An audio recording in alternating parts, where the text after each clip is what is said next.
Hello students, welcome to your class in the channel Constant English. Today you are going to learn the remaining part of the chapter Subject Verb Agreement. In the previous video of this chapter, you have learned the 10 rules of Subject Verb Agreement, and today we will start from rule number 11. See,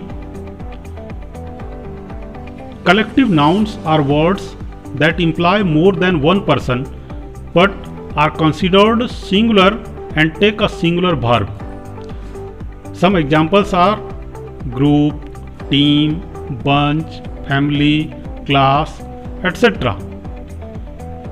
collective noun एक से अधिक noun को represent करते हैं, एक से अधिक व्यक्ति, वस्तु आदि को दिखलाते हैं, लेकिन वे हमेशा सिंगुलर नाउन की तरह यूज़ किए जाते हैं, इसलिए उनके साथ हम सिंगुलर वर्ब का प्रयोग करेंगे।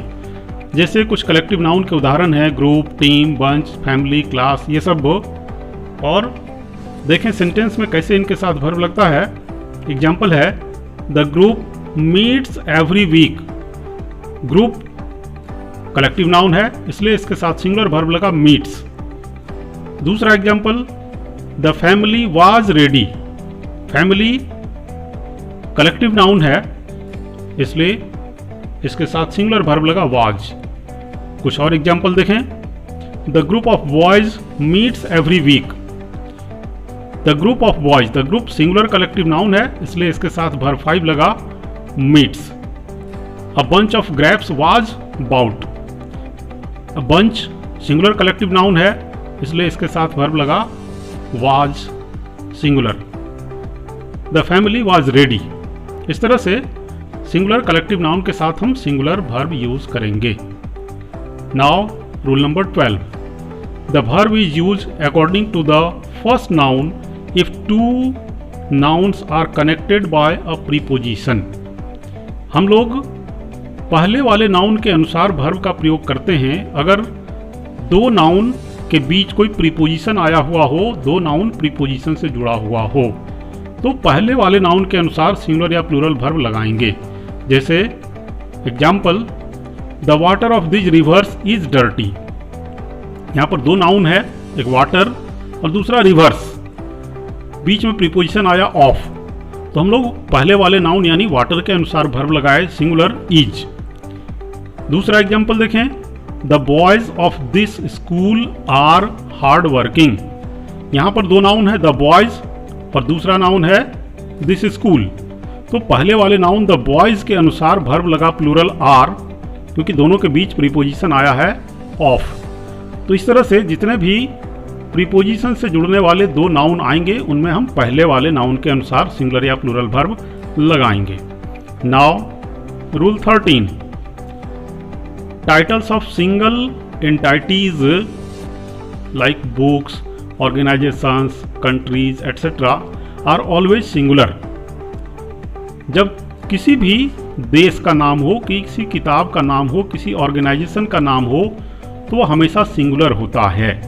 जैसे एग्जाम्पल देखें, Arabian Nights is a popular book. Arabian Nights एक बुक का नाम है, भले यहाँ नाइट्स लिखा हुआ दिख रहा है, लेकिन यह एक बुक का नाम है, इसलिए इसके साथ वर्ब लगा singular is. Now rule number 14, plural form subjects like scissors, trousers, tongs, spectacles, jeans, et cetera take a plural verb but they take singular verb when come with a pair of. ये जो noun हम लोग देख रहे हैं, scissors, trousers, tongs, spectacles, jeans, ये सब हमेशा एक पेयर में रहते हैं, दो पार्ट मिल करके बने होते हैं, इसलिए इनके साथ हमेशा प्लूरल वर्ब का यूज होता है। लेकिन अगर इन नाउन्स के पहले अगर ए पेयर ऑफ लगा हुआ रहे तो उनके साथ सिंगुलर वर्ब लगाएंगे। जैसे एग्जाम्पल देखें, माई ट्राउजर्स आर न्यू। यहाँ पर ट्राउजर्स प्लूरल की तरह यूज हुआ, लेकिन अ पेयर ऑफ सीजर्स है तो उसके साथ हैज लगा। A pair of scissors has been bought. केवल सीजर्स होता तो हैव, लेकिन अ पेयर ऑफ सीजर्स है तो has. Now rule number 15, following words are always used as singular: furniture, scenery, luggage, advice, news, percentage, poetry, knowledge, money, music et cetera. ये सब जो noun दिख रहे हैं ये हमेशा सिंगुलर की तरह यूज होते हैं। जैसे एग्जाम्पल देखें, all his furniture is good. Furniture singular है इसलिए इसके साथ वर्ब लगा singular is. The news was heart breaking. News singular है इसके साथ सिंगुलर वर्ब लगा was. Now rule 16th, if the subject is the plus adjective, plural verb is used with it. अगर किसी सब्जेक्ट के रूप में हम एडजेक्टिव के पहले द लगाकर यूज कर रहे हैं तो हमेशा प्लूरल नाउन की तरह यूज होता है और उसके साथ वर्ब प्लूरल लगता है। जैसे the poor are honest, poor adjective है उसके पहले द लग गया तो यह जो सब्जेक्ट बना यह प्लूरल सब्जेक्ट बना। द पुअर मीन्स गरीब लोग, इसलिए इसके साथ वर्ब भी प्लूरल लगा आर।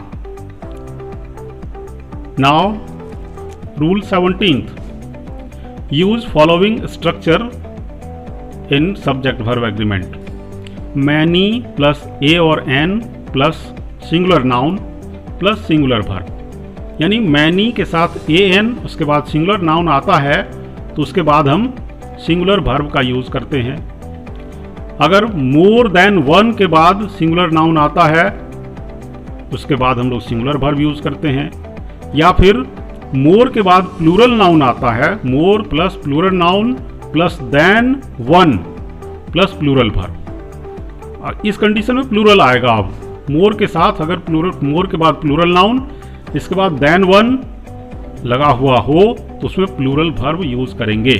जैसे एग्जाम्पल देखें, many a man was killed. पहले मैनी आया फिर ए आया फिर सिंगुलर नाउन मैन आया तो उसके साथ सिंगुलर वर्ब लगा वाज।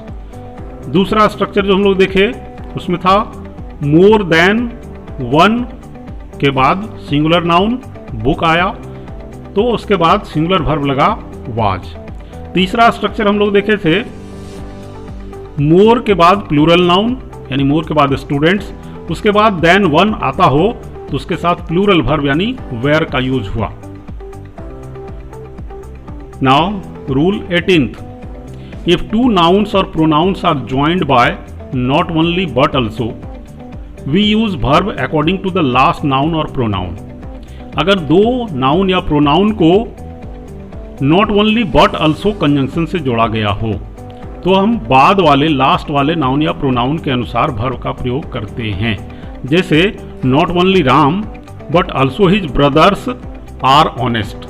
यहाँ देखेंगे कि not only राम, इसमें राम आया एक नाउन और दूसरा आया है हिज ब्रदर्स, तो हम बाद वाले नाउन यानी हिज ब्रदर्स के अनुसार प्लूरल वर्ब लगाए are. Not only Ram but also his brothers are honest. Now rule number 19th, if the subject of a clause is a relative pronoun who, which और that, we use verb according to the noun और pronoun which is just before the relative pronoun. अगर किसी clause का subject, किसी sentence का subject relative pronoun हो, relative pronoun यानी who, which या दैट, तो हम लोग वर्ब ठीक ये रिलेटिव प्रोनाउन यानी हु, व्हिच या दैट के ठीक पहले आने वाले नाउन या प्रोनाउन के अनुसार करते हैं। जैसे एग्जाम्पल देखें, it is I who have done this. यहाँ पर हु रिलेटिव प्रोनाउन आया इसलिए ठीक इसके पहले आने वाला प्रोनाउन यानी आई के अनुसार हैव का प्रयोग हुआ। आई के साथ प्लूरल वर्ब लगता है इसलिए हैव। और दूसरा एग्जाम्पल देखें, it is he who has done this. यहाँ पर रिलेटिव प्रोनाउन हु आया है तो इसके ठीक पहले आने वाला प्रोनाउन यानी ही के अनुसार वर्ब लगा हैज।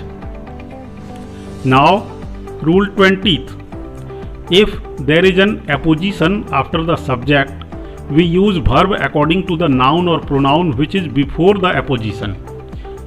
अगर किसी सेंटेंस में सब्जेक्ट के बाद एपोजिशन का प्रयोग हो रहा है, एपोजिशन यानी जो सब्जेक्ट आया है उसको एक्सप्लेन करने के लिए, उसके बारे में विशेष कुछ बताने के लिए कोई नाउन आ जाए जो दोनों तरफ कॉमा से अलग किया हुआ रहे, तो एपोजिशन कहलाता है। तो अगर सेंटेंस में सब्जेक्ट के बाद एपोजिशन आ रहा है तो हम एपोजिशन के अनुसार वर्ब नहीं लगाएंगे, बल्कि उसके पहले जो नाउन या प्रोनाउन आया है उसी के अनुसार वर्ब लगाएंगे।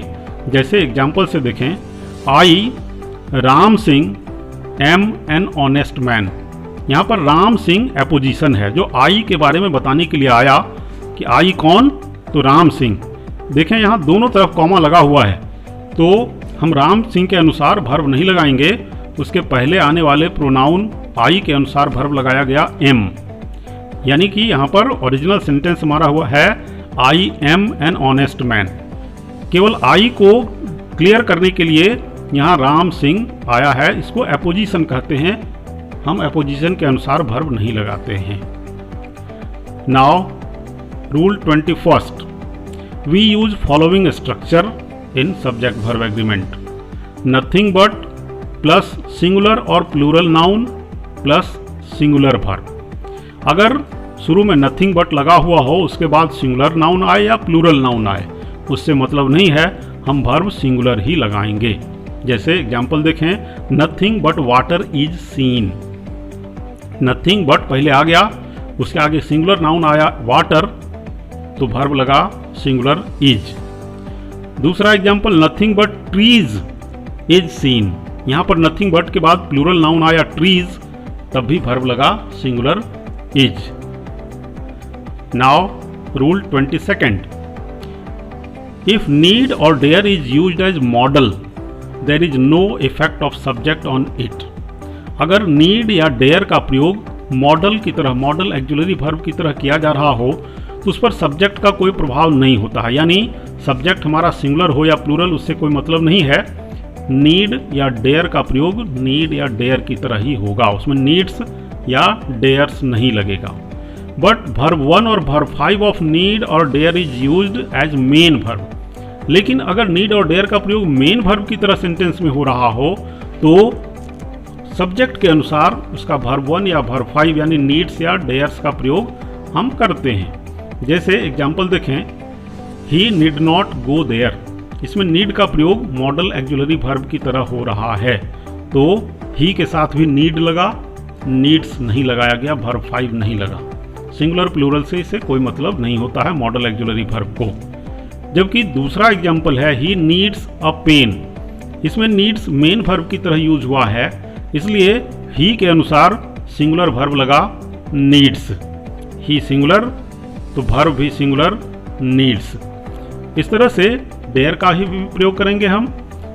अगर कहेंगे he dare not do this, he के साथ डेयर लग रहा है क्योंकि वह मॉडल की तरह यूज हो रहा है, एक्जुलरी वर्ब की तरह यूज हो रहा है, नॉट से पहले लग रहा है। जबकि अगर हम मेन वर्ब की तरह यूज करेंगे तो कहेंगे ही डेयर्स टू डू दिस। वह इस काम को करने का साहस करता है। यहाँ पर ही डेयर्स में डेयर्स मेन वर्ब की तरह यूज हुआ, इसलिए ही के साथ वर्ब 5 यानी सिंगुलर वर्ब लगा डेयर्स। अब हम लोग आगे कुछ क्वेश्चन सॉल्व करेंगे जो रूल पढ़े हैं हम लोग उसके आधार पर, और इसके लिए हमें पूरा चैप्टर पढ़कर प्रैक्टिस करना होगा। यानी कि जो फर्स्ट पार्ट है इस चैप्टर का, इसके पहले वाले वीडियो में, उसको भी हम पूरा देखें, जानें, और इसके बाद हम प्रैक्टिस का क्वेश्चन सॉल्व करें। उम्मीद है आप लोगों को यह चैप्टर अच्छा लगा होगा और प्रैक्टिस के क्वेश्चंस आपको YouTube के कमेंट और डिस्क्रिप्शन में भी मिल जाएंगे, आप वहां से भी सॉल्व कर सकते हैं। आज के लिए इतना ही, फिर मिलेंगे अगले वीडियो में। Thanks for watching.